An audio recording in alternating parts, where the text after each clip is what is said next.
Are you ready? Let's go.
What's up, everybody? Thanks for tuning in. Listen, if you are a proud parent of an athlete or an athlete that has been tuned in and benefiting from the information, now is the time to let that be known by simply going to the web address below that's listed below. You can access my new merchandise. That's right. And you can actually be a part of the Sports Dad Club. Go ahead and head over to my Teespring account, take a look at the merchandise and go ahead and make a nice purchase. We have different styles of shirts. We have t-shirts, long sleeve shirts, and hoodies in different colors. So go ahead and head over to my website and make a purchase and be proud that you are part of the Sports Dad Club. Another thing is that if you have been tuning into these live sessions and tuning into the YouTube channel and finding this information helpful with the interviews, the educational information, then you want to help me keep this going. I told you guys that the ultimate goal is to be able to financially compensate my guests that I'm bringing onto the show because their time is very important and they have been so kind enough to devote some of their time to us. And we all know that time is very important. So we definitely want to show a level of appreciation to our guests that we are bringing onto the show that's giving you these major nuggets. So it would be awesome if you guys could financially support. If you want to support this particular channel, make sure that you send all donations to the Sports Dad Cash App address, which is listed below. By doing so, this definitely also help us keep up the good quality of interviews and puts us in a great position to keep the information coming. So if you're enjoying this information, make sure you support. We definitely appreciate it. Don't forget to share the information and like and subscribe to the actual channel. And if you're in the live session, make sure that you come in with your questions and your comments because we definitely want to hear from you. Let's get back to the live session. All right, everybody. So, without any further ado, I got a guest by the name of Al Robinson, and I know him by Al.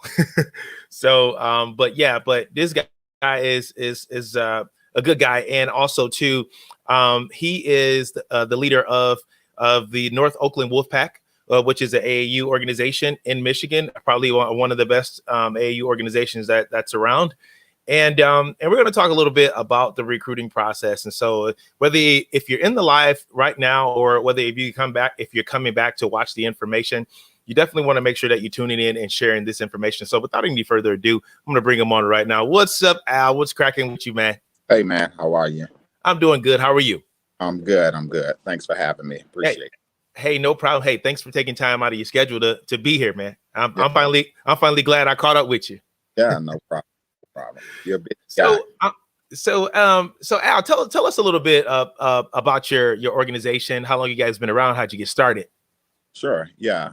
So North Oakland Wolfpack, we're in Oakland County. Most of our program and kids come from the Oakland County area, although we do get kids outside of Oakland County. We've been around for over 20 years. The Wolfpack was primarily a girls program 20 years ago.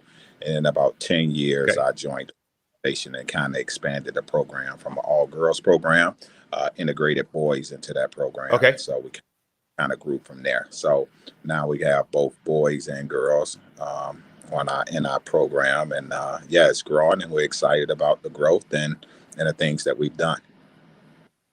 Absolutely. So, we're just gonna cut straight to the chase, and once again, you're doing a fantastic job, phenomenal job. In fact, we came kind of late, but my boys was a part of your program, and we had a great experience.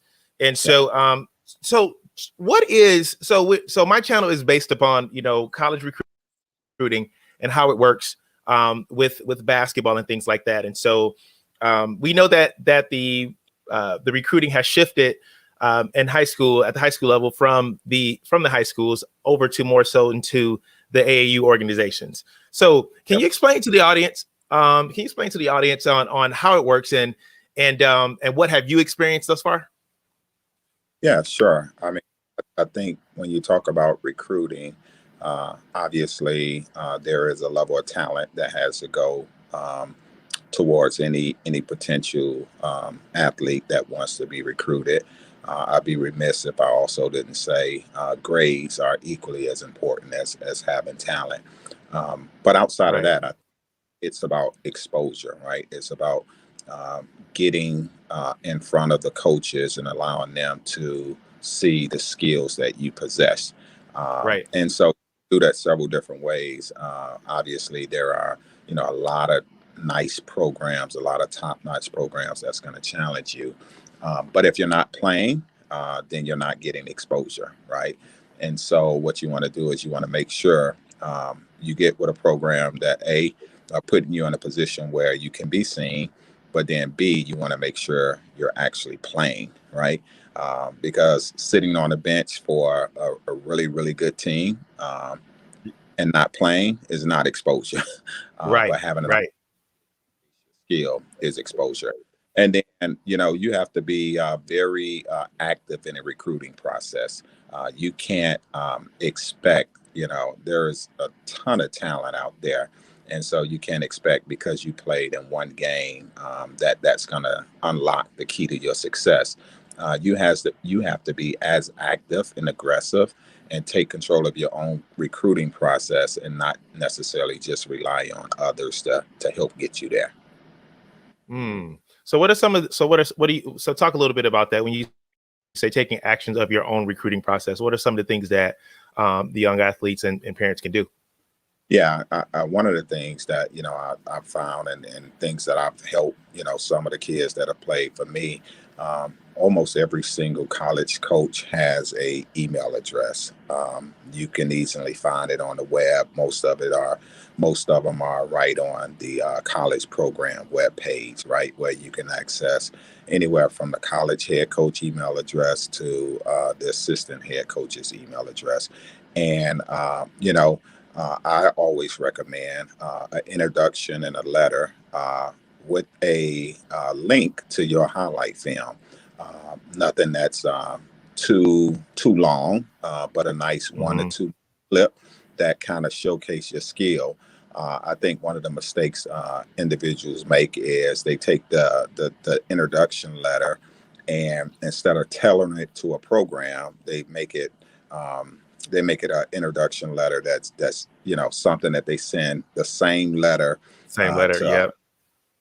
And so coaches can sift through that, right? They know if you really taking the time out and the effort to really investigate or to look into their program and to understand what they offer. And so I think, you have to be diligent in your efforts, but you have to take some time out to understand the program, look at their history, know the systems that they run, and then incorporate that into your introduction letter and tell the coach what you think that you can do for that program.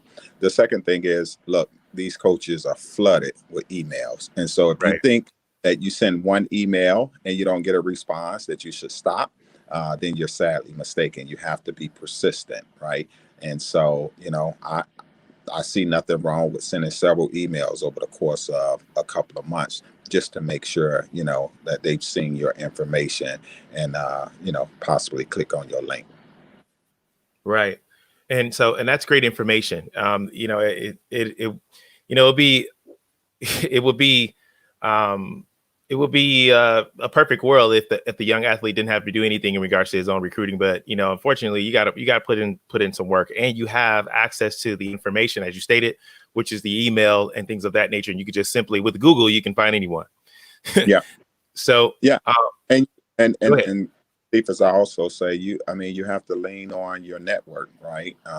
There are a lot of in life, a lot of things are about network. It's about connections, right? You just want to be able to make that connection. So whether it's with your AAU program, that coach, your head coach, you want to lean heavily on them to help you make that connection, right? Right. Because coaches are getting bombarded and flooded with emails from people all over the country, right? Right. Saying that play, right? And you want to be able to, if you're able to tap into someone, or if you're able to make a connection through someone that or someone that your AAU program knows, or someone that your head coach at the high school knows, then that gives you, a greater chance of getting that visibility that you so desire. But before, and I think I kind of put the cart before the horse, Al. Before you start doing all of that, first you have to be realistic with yourself and see, if you can actually play at the next level. First of all, because a lot of kids have that dream of playing at the next level, and they may make some of the AAU teams, but they may not have that realistic approach and say, what, hey, I may not be able to play D1, or I might be able to go D2 or D3 or NAIA or whatever. But don't you have to have a realistic approach and talk about how much of and if you want to be able to stand out during, I'm kind of moving a little bit too fast though, but talk about the type of attitude that you have to have as an actual player. As a player, you have to be determined, and the easy thing is saying, I want to play back. I want to play a sports at the next level, right? Right. It's fun when you're doing it in middle school. It's still a little fun when you're doing it in high school. To do it in college, you got to love it, because there is strenuous schedule on college athletes in terms of playing sports at the next level. On top of that, you got the education piece, right? You have the workout piece. You have two a days, 3 a days sometimes. And so it sounds good, but you actually have to love it. And you have to be committed to your craft, because the athletes at that level, they're working to be better, because there's always another class that's coming in behind them. Right. Somebody that's ready to join the progress. So if you don't have the work ethic at the high school level, then you're not going to survive at the college level. So I would agree. You have to be realistic about your talent and your ability. The numbers are the numbers. 1%, 2% make it D1. 1% make it D2, 1% make it D3 and NAIA. I think it totals up to about 3.5% of the kids that actually play high school sports that's able to transition over to college. So everybody can't, even though everybody have the desire, maybe have the passion, maybe even have the want to, everybody talent isn't there. And so you want to be with somebody who's honest with you, because I can tell you from my perspective, I burn bridges with coaches if I recommend someone who's not at that level, right? And so you want someone who's going to be honest with you, because if you're going to play for my program and you want me to help you out, it does me no good and it does you no good if we're not honest with each other, right? Because bridges with college coaches by recommending kids who I say can play, and then they look at them and say, come on, this coach has no idea what he's talking about, right? Right. And so, that has to be a part of the process. Yes, sir. Yes, sir. And I like where you're going with that. And and unfortunately, it's all about branding too. Each AAU organization is developing and building their own brand. So if you're referring people, and the likelihood of them ever listening to you again is becomes slimmer and slimmer. Talk about, okay, so can you explain to the audience too, that especially to the parents that's listening now and that will probably come back and view the video, What is the difference between an AAU team that is sponsored and an AAU team that is not sponsored? What is the difference? It really comes down to money, right? Sponsor teams actually receive funds from different organizations. Typically, it's a Right, shoe program where right, there's money, and that money is primarily given to kind of cover the cost of tournaments and hotel in some cases and things of that nature. Where non-sponsored teams, typically they're asking the parents to pay, their portion of the fees to get in tournaments and things of that nature. So, mhm, a limited number of programs, and there are programs that tout that they're sponsored, but really there's only a limited number of programs that are truly sponsored by shoe programs. Other programs have to be unique in terms of their approach to getting talent, and some of that comes down to fundraising and different things that they can do to raise money to minimize the cost, because travel basketball sometimes can get very expensive, right? And so right, right, want to right, minimize the cost for the parents, and so there is an advantage to being sponsored, because most of those kids, or some of those kids, they get to play for free, versus other programs where the parents have to fit the bill. right. And and you started to actually dive into my next question. You must be reading my mind. But talk a little bit about the pros. You mentioned the advantage. Talk a little bit about the pros and the cons of playing for a organization that is sponsored, and talk a little bit also too. It's kind of a double-edged question. And talk a little bit about too why you should not put all of your eggs in one basket and want to always play for those sponsored teams and ignore the non-sponsored teams. Well, I mean, there are a lot of perks and benefits to paying for a sponsor team, as I indicated. A lot of your fees are covered. They are tied in closely. Typically, they're tied in very closely with college coaches and can help, from an exposure standpoint. But one of the things that I've learned is, exposure typically doesn't go to kid 1 through 10 on a basketball team, right? The exposure typically goes to kid maybe 1 through 5, right? Right, And so right, you have to understand your place on that team, right? right, Uh, right, if you're 1 through 5, that's a phenomenal opportunity, because again, the cost is pretty much covered. And, typically from my experience, most of those coaches do have connections to other coaches, which is very important, right? And then those programs they're well known in the AAU community, right? So when they're playing, they get the draw, right? That means college coaches come to their games and make sure they're sitting there and they're watching, because history has taught them that those teams produce or typically have talent. So those are the benefits. right, But again, the cons is, it's where do you sit on that team? Because to be on that team and not play is no right, good for a potential athlete, right? So if you're 6 through 10, and there's nothing wrong with being 6 through 10, but you have to ask yourself, can I go somewhere else where I'm 1 through 5 and potentially play, right?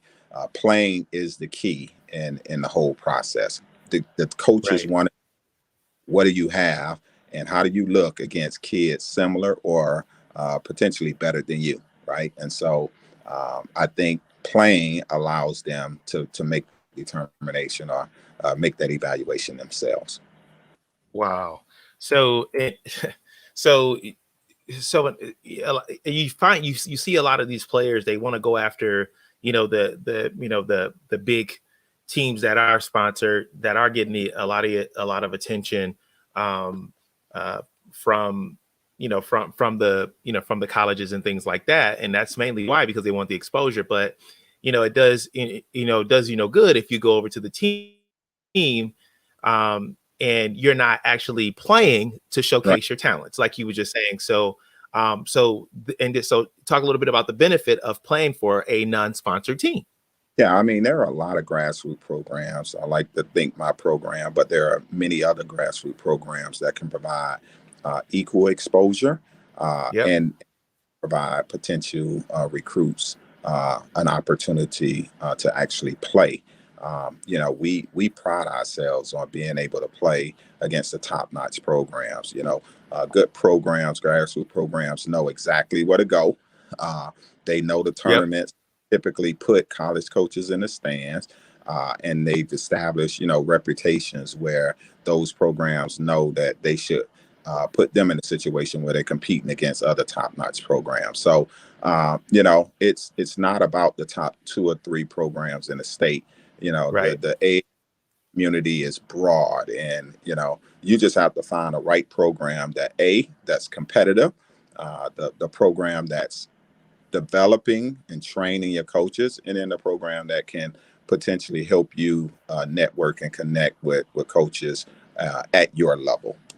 If you're able to do that, then going to a grassroots program is a win-win situation for potential recruits. Yes, sir. Yes, sir.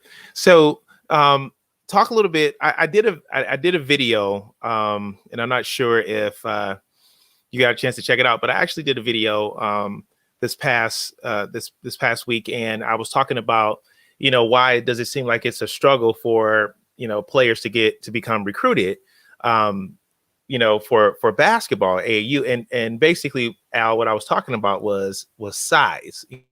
I mentioned, especially like if you're undersized, right? Yeah. If you're undersized, and I talked about how colleges, to me, from my observation, they're looking for the size first, and if so can you just talk a little bit about that? And if you don't have the size, what type of numbers, what should your numbers look like if you think that you can play at the next level? Right? If you think you can play at the next level. So, but if you're undersized, what type of numbers do you have to have? Yeah. I mean, if you're undersized, you have to, put your recruiting potential in the right perspective, right? So, I talked earlier about making sure you reach out to coaches. If you're undersized, your focus area should be within a 4 hour radius of where you live. Because coaches outside of that 4 hour radius, there's so many other kids that's undersized. They're not grabbing a kid from another region to bring to their region, and that kid is completely undersized. There's hundreds of those individuals that they can pick from right in their backyard. So first of all, Absolutely. got to be realistic and, okay, where can I potentially go, right? Let me map this out based on my skill set, and then you got to focus on those schools in that area. There are, if you're undersized, you have to be able to do one or two things. You got to be straight up a dog on offense and be able to score the ball against bigger, taller defenders, very crafty and able to score the ball, and it has to jump out at most coaches when they look at you play, right? Secondarily, you got to either be a dog on defense, meaning Yep. you got to be ready to lock somebody down defensively, and again, that has to jump out on the tape. We tend to make highlight tapes where it just show us making a couple of shots here, a couple of layups there, but you really need to focus on what do you do well and let that jump off the screen for coaches who you're trying to catch their eye. But from my perspective, undersized, you got to do it on both ends of the court, or if you're only doing it on one end of the court, you got to be one of the best out there doing it. Yes, sir. And you got to be special. Period. Absolutely. You got to be special, and so it's just an interesting dynamic about this, this whole recruiting thing, and with basketball. Here's my last question for you, Al, and we can close it out with however you want to close it. But talk a little bit about, we talked a little bit about the sponsor teams, but a lot of the players, they be running, to try to get on these teams. However, and there's nothing wrong with that. If you could do it, fine, okay. But like you said, if you're not going to be in that 1 through 5, you might want to think about it, because you're not going to be playing. So, but talk about, do you those big teams, oftentimes they look at the teams that they're actually playing, or they look through other organizations to find talent and recruit those guys. So do you frown upon that, or do you support that?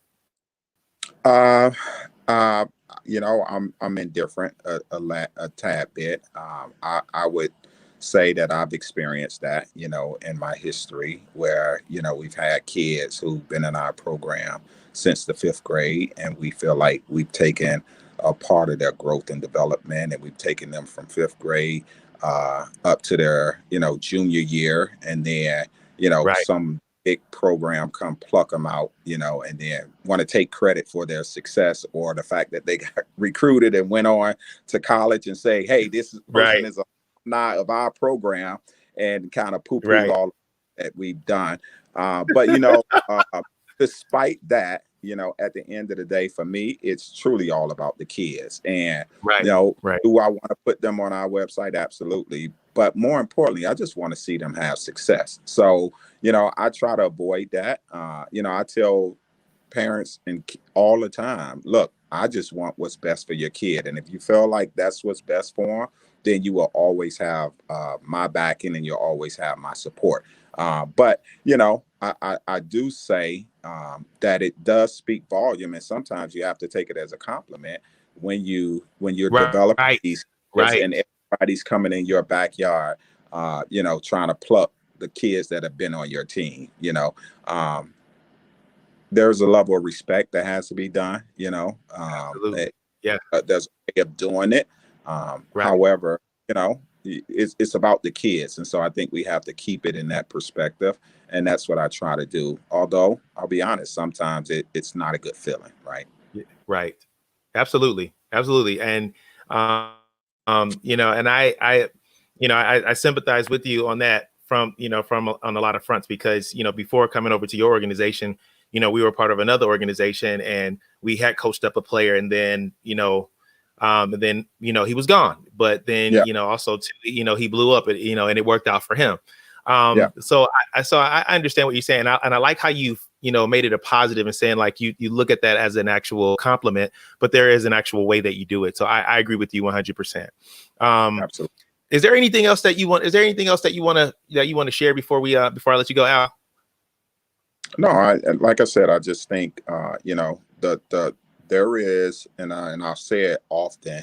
I wish that there was a very straightforward approach to recruiting, Right. where if you had this talent and skill set, that you'll be at this level, and if you had this talent and skill set, you'll be at that level. Right. That's not necessarily the case, right? Talent is sometimes in the eye of the beholder, right? It depends on the person that's actually looking, and Right. it depends fit. It depends on team need, and so for me is you put in the work, right? Put in the work in the gym, on the field, whatever it is that you're doing, and then put in the work on the classroom, right? Those two things you absolutely control. And many of the teams that many of the kids that I coach, I tell them a couple of things. And one is, God gives us all different talent, skill, and ability, but Yep. He gives all the opportunity to give 100%. And so the last thing you want is the last thing you want to do is have someone outwork you, out hustle you, beat you from an effort standpoint. Talent Right. may be, skill set may be different, but the ability to leave it on the court, the ability to leave it on the field, we all have that ability. And so that should never be a question when a recruiter is looking at your game film, when he's watching you from afar, when he should be able to see effort because you control that 100% of the time.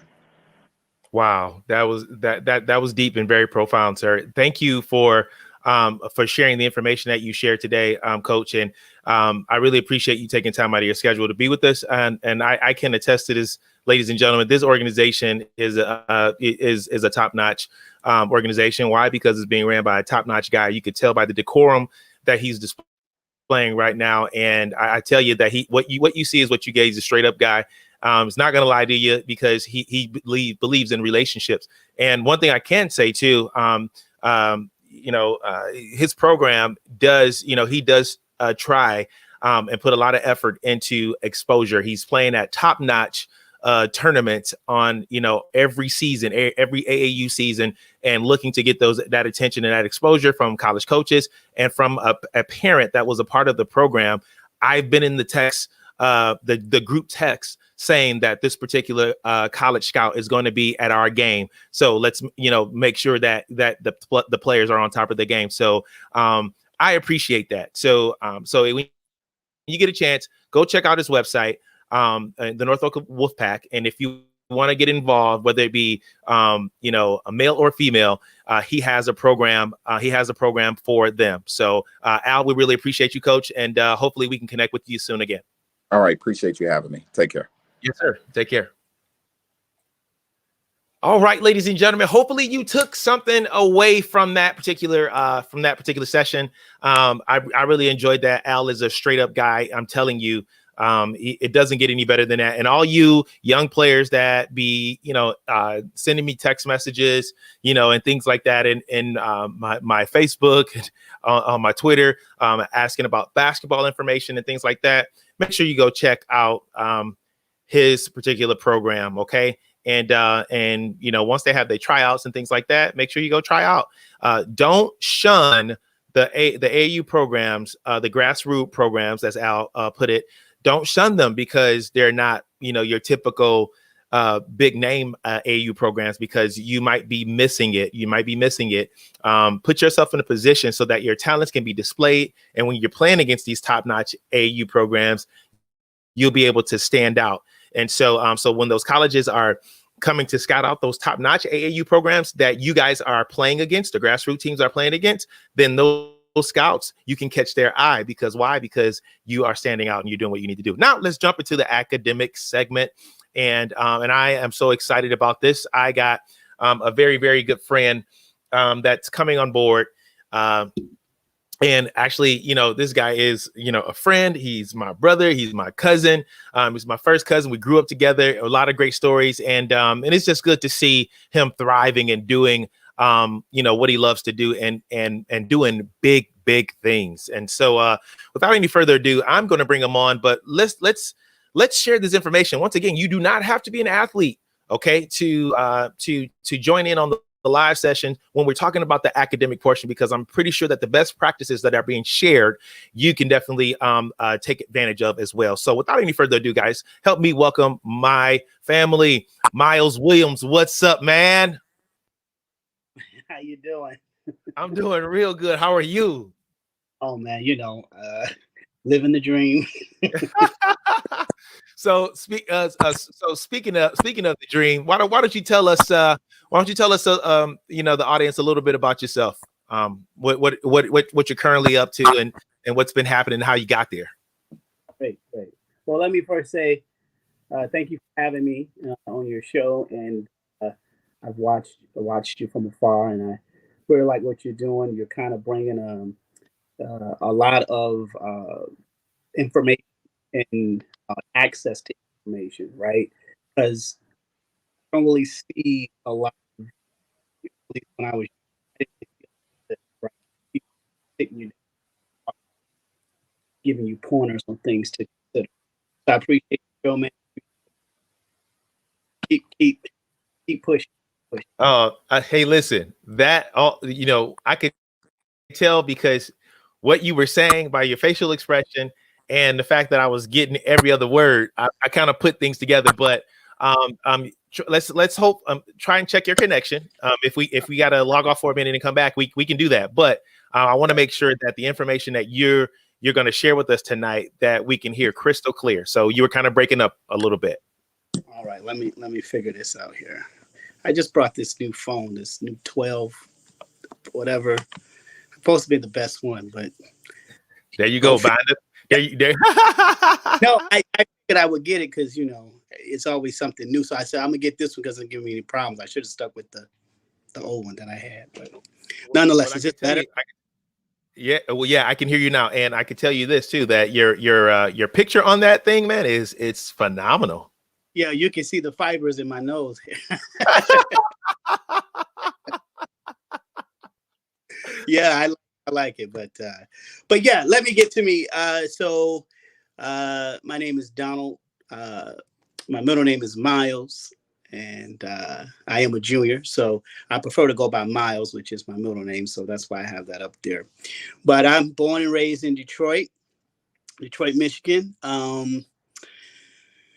What can I say? I mean, I'm not to get too down in the weeds, but I was a church boy, grew up in the church, knew nothing but the church. And as I got older, I started to figure out a couple of things, and I really got into music, playing instrument, the trumpet to be exact, classically trained. And so that opened up some doors for me as far as traveling and kind of seeing the world through a different lens. Got up to high school, where it gets real. Like, we talk, your platform is for athletes, but every athlete has to sit down by high school, some even middle school, but definitely by high school. And you have to really make that decision as to whether or not you're going to go professional, right?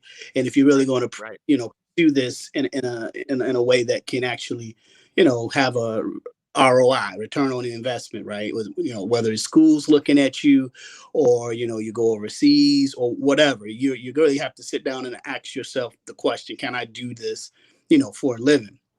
Right. So on my end of the spectrum in the music world, I had some great opportunities. Like I said, I got a chance to travel with. I went to Detroit School for the Arts, where the band I played with, the symphony band I played at Carnegie Hall a few times, and we went to Europe one year. And even in middle school, I went to Spain middle school, and I got an opportunity to go to Africa. So it was a really good, rich experience. I say all that to say, when I got to high school, the school I went to had a partnership with the Detroit Symphony Orchestra. They had a youth orchestra, and I, played in that orchestra. And again, it was all good and great, but I really had to ask myself, is this something I really want to do for a living? Trumpet player in the classical world is cutthroat. And as with your demographic, the people that you are speaking to, your platform, I don't have to tell you guys how cutthroat it is out there, and talent, for every one good baller, there's Spike, You're right. seven You're right. more in deck, and, really good. So anyways, I say all that to say, how did you go from, being a trumpeter, jazz and classical player, to, going academic and, getting my master's degree and pursuing a more traditional path. So got to high school, said, you know what, it was a good run, but I want to be able to eat. I want to be able to live a certain way, and, gigging. And I'm not nothing to my musician friends, love them to death, but, living off gigs, and, it's not a good look. Not a good look. So I had some people in my ear telling me, you should probably look into, going into social work. Now, wait, I know what you guys thinking, like, oh my God, social work, bro, really? As a Black man in the field of social work, I've had more opportunities than non-Black people, if I could just keep it real, right? I've had opportunities and people pushing me when I didn't even want to be pushed. I was like, man, I don't think I want to do this no more. So after high school, I went to community college. I had to do high school all over again because, I don't want to talk bad about the public school system, but I'm just telling you my journey. I went. Yeah, absolutely. Yeah. No filter here, buddy. No filter. I want you to get a letter talking about you bashing my public schools. I mean, it was rough. So anyways, I went back to community college, got my basically high school all over again. Then I went to undergraduate, where I went to Eastern Michigan. And then I went on to the University of Michigan, where I got my master's in social work. And so that's pretty much my trajectory. I know I'm just saying it real, there's a lot of other stuff in between there, but just for the sake of this platform, that's kind of brought me up to the academic space where I can actually make some options for myself. So after I got my master's in social work, I actually commissioned in the United States Air Force, where I used my degree as a therapist, social worker, Yep. to basically go ahead and make a path for myself. Now, I have to put this disclaimer out there. I know people may say, "Well, what made you join the Air Force?" Now, I like to tell people, that I serve. I wanted to serve my country, and I wanted to, Right. I heard the call, right? But to be honest with you, brother had like 140K in student loans. So yeah, went into the Air Force to Wow. Wow. get that off of me, and it was a great experience. Unfortunately, I was not let go, but they medically retired me because of some health ailments that I have. But it was a great 4 years. I saw a lot. I helped a lot of airmen. I love my work and what I did. It was an experience that, even though it was probably one of the most challenging times in my life, it really set me up to be able to do kind of what I'm doing now. The reason why I felt like sharing that piece about the Air Force with you is to just let you know that because I had my master's in social work, that made a path for me to kind of do, what I'm doing now. Wow. So wow, man, that was pretty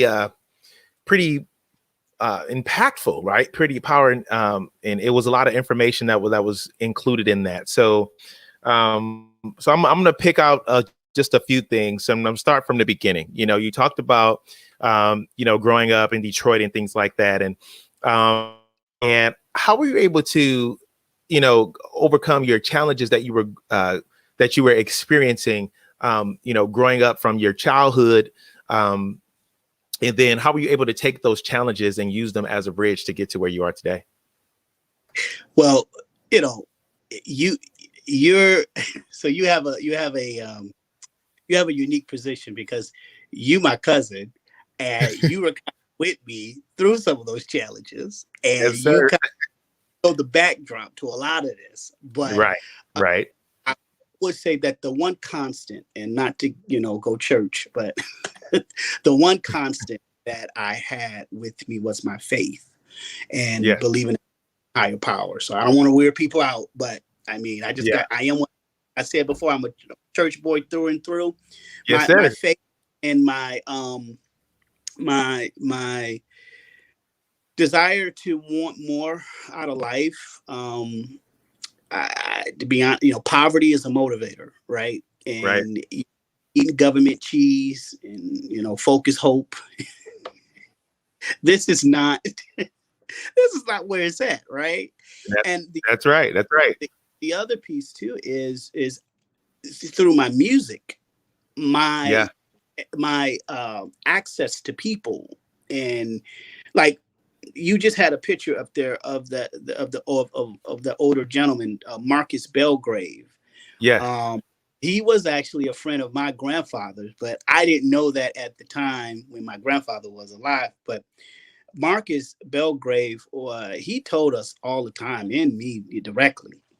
He said, "Listen, your instrument will take you places that your education can take you. Your instrument, your music abilities will take you places that you wouldn't be there Marcus, you wouldn't be there but for the fact of your talent and your gift."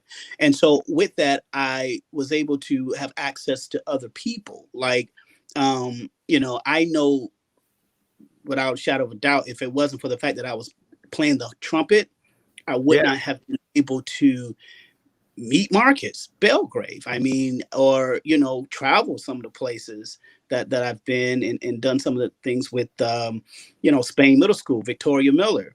She was for me. My high school teacher, Edward Quick, at Detroit School for the Arts. So my instrument really opened up my eyes, and it gave me that itch for traveling, that international book. So that's pretty much what kind of kept me determined and focused. Yeah. And so, and you uh, stated that, after you graduated high school, you went to community college, and then you went to Eastern Michigan, and then you went to the University of Michigan to get your master's. So that's a lot of education. So talk about the mindset that you have to have and the grind, and what was that experience like going through college? And because right now, this is the time that for us to really pour into these athletes and those that are attending college, because when you go to college and the academic thing it's a total different ballgame. So talk about the challenges and the mindset and the grind. Yep. Well, the game is the game, and I like that. What was your last guest? His name was Al. Yeah, Al Robinson, Coach Al Robinson. He was saying some very solid things, and he was dropping some nuggets about something to the effect of your coach watching you from afar. Right. Knowing your capabilities, your limitations, your assets, your liabilities. For me, I had to have a real conversation with myself. When I got out of high school, I could not perform at the level that I needed to in order to, stay in school. So I had to really say, okay, I can try to scrape my way through this thing, or I can go back and try to do the work. So that's why I went to community college first, to just get, basic skills. I mean, I'm not dogging Detroit public school system. That's not the point of this. But what I'm saying is I had to take a real introspective look and say, you know what? I need to fix this stuff. I need to learn how to read and write and do other things, because again, that same skill set, you're going to need that when you sign in that contract with the NBA or the NFL. That's right. That's right. How many times have you seen brothers? Do I need to talk about the list of guys? They can't even read their contracts, and you're right. And they millions of dollars, and they in court for 20 years trying to sue their managers and their parents and they this and they that. So all I'm saying is like, I know this is probably a little bit, from a distance, as Al was saying, but academics that will follow you. Just basic reading, writing, and comprehension. That type of stuff, you can get that throughout your life. So I'm not saying to go get a master's in social work, right? But I would really encourage you to think about you. I'm talking to your people who are watching this. Yeah.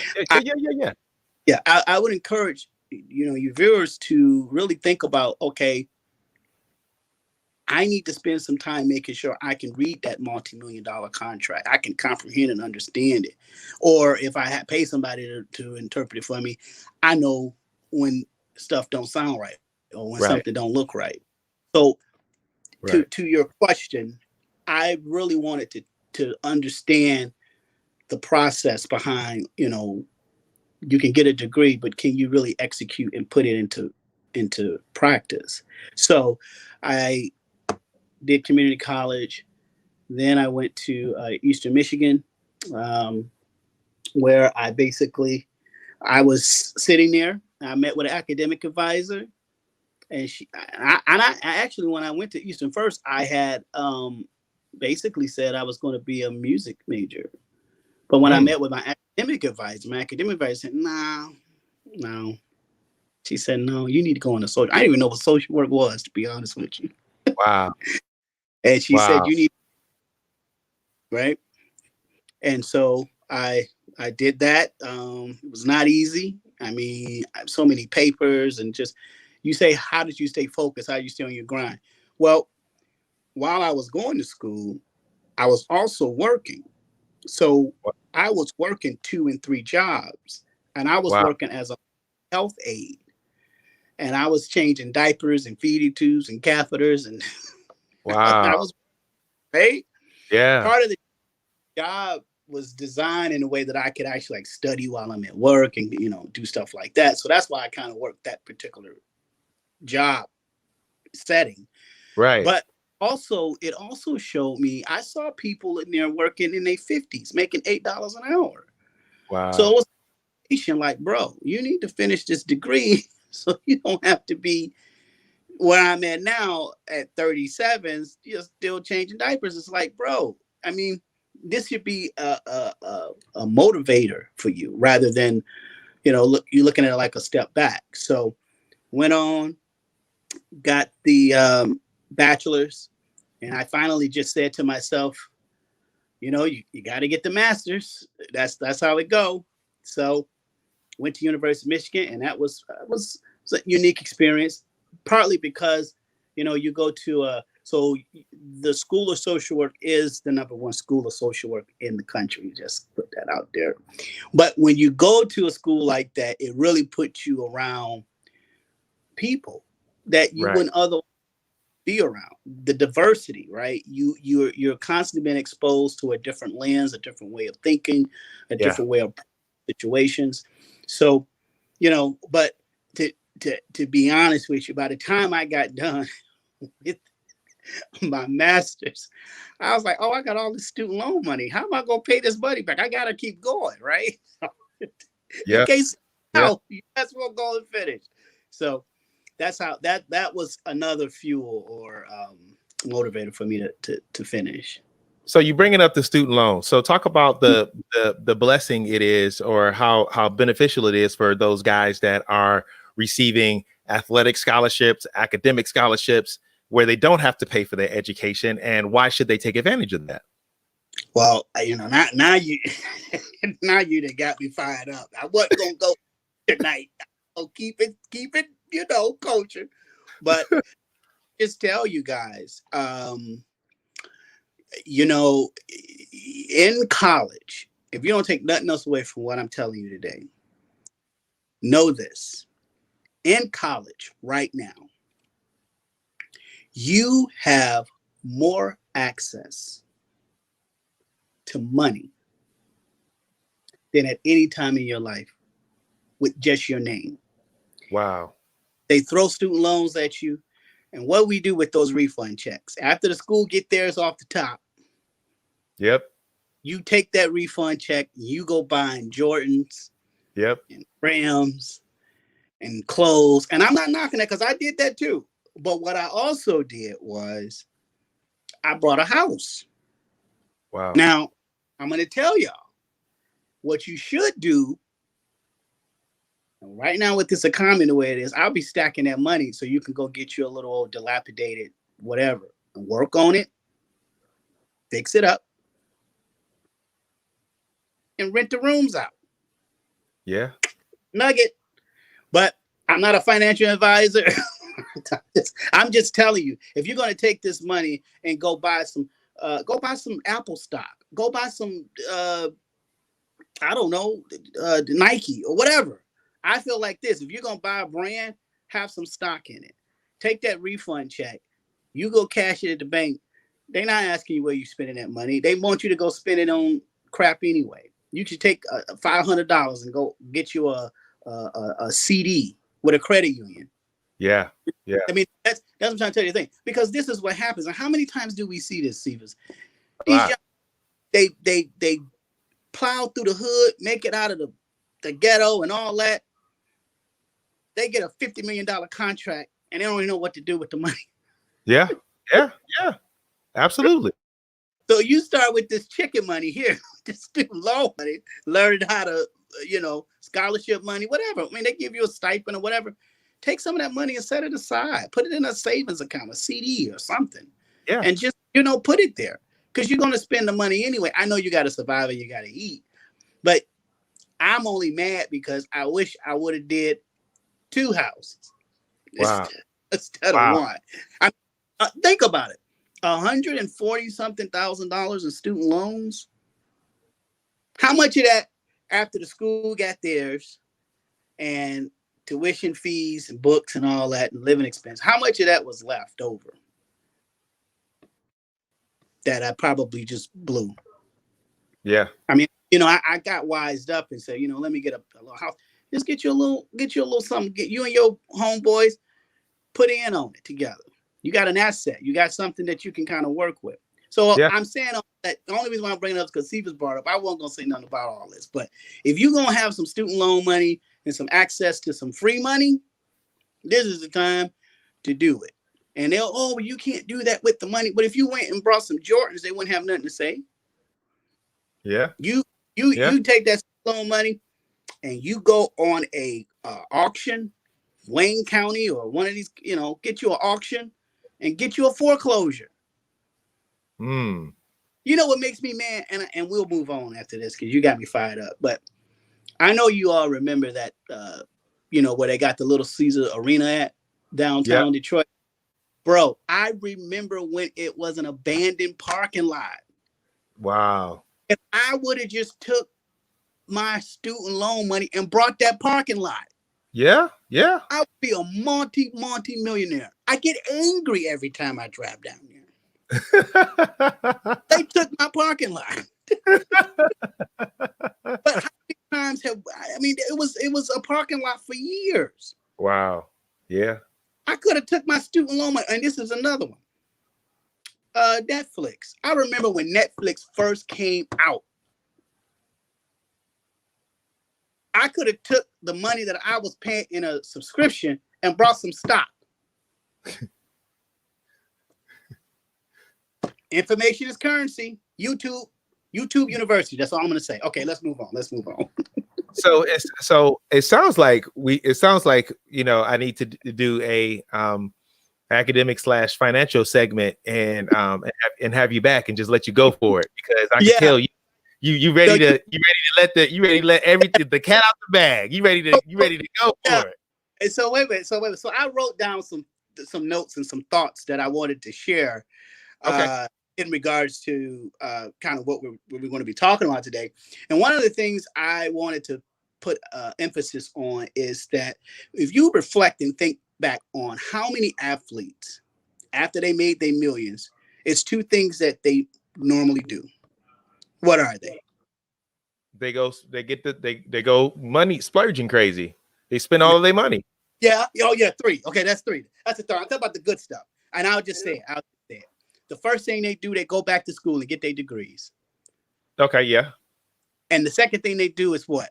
Open businesses. Yeah, oh yeah.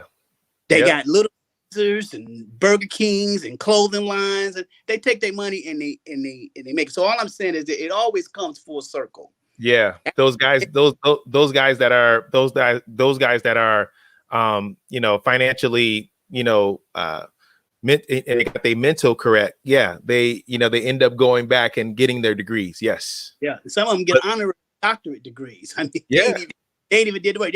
They just make so much money. The school just want to give you a degree. But talk a little bit. But talk a little bit about, because you talk about social work too, and I know you got this down on your list. And the only reason why I'm doing this is because normally we're almost coming to a close on the show. And if I got to have you back so you can finish, we could do a phase 2. That's perfectly fine with me. But I wanted you to hit on that social work piece and the type of social work and what awareness can you bring to that? Yeah. Well, mental health, mental illness, I don't have to tell you, it has been kind of thrust to the forefront of everybody's mind, given the climate and where the world is today. Unfortunately, when we normally talk about mental illness, it's always in a, unfortunate, reactive, after the fact situation, mass shootings, people doing crazy stuff and stuff like that. That's the more severe, spectrum. But I do believe that, as an athlete, you really got to take care of yourself holistically, mind, body, and spirit. A lot of guys take care of their physical body, but it is amazing at how many, y'all see it. How do you guys, not you viewers, but athletes, they make it out and then they end up getting a weapons charge, or they got domestic violence and they got this and they got that. It's like, dude, you worth $100 million. What are you? Everybody has a susceptibility to the human condition. And so for me, I felt a real passion, a real calling to be a healer in a lot of ways, So social work, I work private practice now, but I really believe that mental health is something that is not really talked a lot about in the Black community, especially among African-American men, especially in the athletic world. We don't really, have a discussion about just taking care of yourself from a mental health perspective. that's kind of the gist of it. I know we're short on time, but my stance is you have to take care of yourself holistically. You got the physical piece down, you're eating right, you're in the gym, you're doing that. But you got to deal with that internal stuff that's going on with you so that you can have longevity. You don't want to be one of these, facing lawsuits because you got a hot tempered, you getting into a fight at a guy at a bar. Like, dude, you worth $50 million. Do you really have time for that? You can see it all. Right. They make it out the hood, make it out, and they hanging out with the same riffraff. Yeah. So, Absolutely. take care of yourself, and there is a platform for you. And I actually put my practice name there, so just look me up. Plug. So talk about really fast, like some of the things that a person can notice that they can catch themselves, because what happens is that they think, a lot of times we think that the stuff that runs through our mind and the battles that we have mentally, it's that we've learned how to normalize them, and now that we normalized it, it got to a point where now I can no longer function like this, and now it's resulting in some sort of blow up or a shutdown. So what are some of the indicators that a person need to watch out for? Yeah. Well, unfortunately, I keep going to the Black community because that's like my lens, but I know, this is multicultural. But one of the things that I've noticed is that trauma bonding has been normalized, right? Shared trauma is not normal. You cannot find yourself in a dysfunctional situation and think that, okay. Mm-hmm.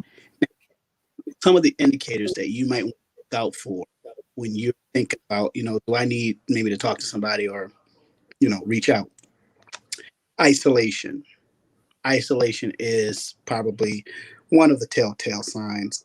Now, listen, I'm not saying that people are not introverted or people don't, want to be around a lot of people, especially right now with COVID and everything. But isolation in that if you don't have at least one or two people that you can go to and kind of be yourself and be vulnerable and give them access to you in a more intimacy way. Intimacy, not intimate, but an intimacy, like someone who can see inside of you and give you honest feedback, give you honest correction. You athletes, if you're jumping right, or if you're, I don't know, give me something's off physically or athletically. What do? You work in on that, and you actually want a coach around you to kind of tell you, where your blind spots are. So is it with mental illness. We have lived in a culture that has normalized, the fact that a man is only supposed to show a very limited range of emotions, anger, aggression, and I don't know, you come up with the third one. My point is that you have to know yourself, and you have to have people around you that can speak to you.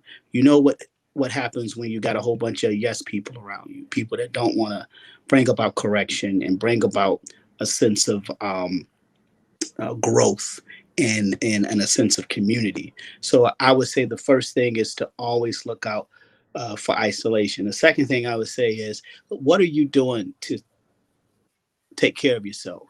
Self-care. Number two, self-care. What are you doing? Do you feel like you got to have a drink every time? Do you feel like you got to have other substances in order to have a good time? Do you feel like you got to have other external things to make you have a peace within? That is going to be a detriment to you. Because let me tell you, when you feel like you got to have external things around you, when you get access to more cash, I mean, we see it. How many athletes get this money and they blow it? Yeah. Women. Wow.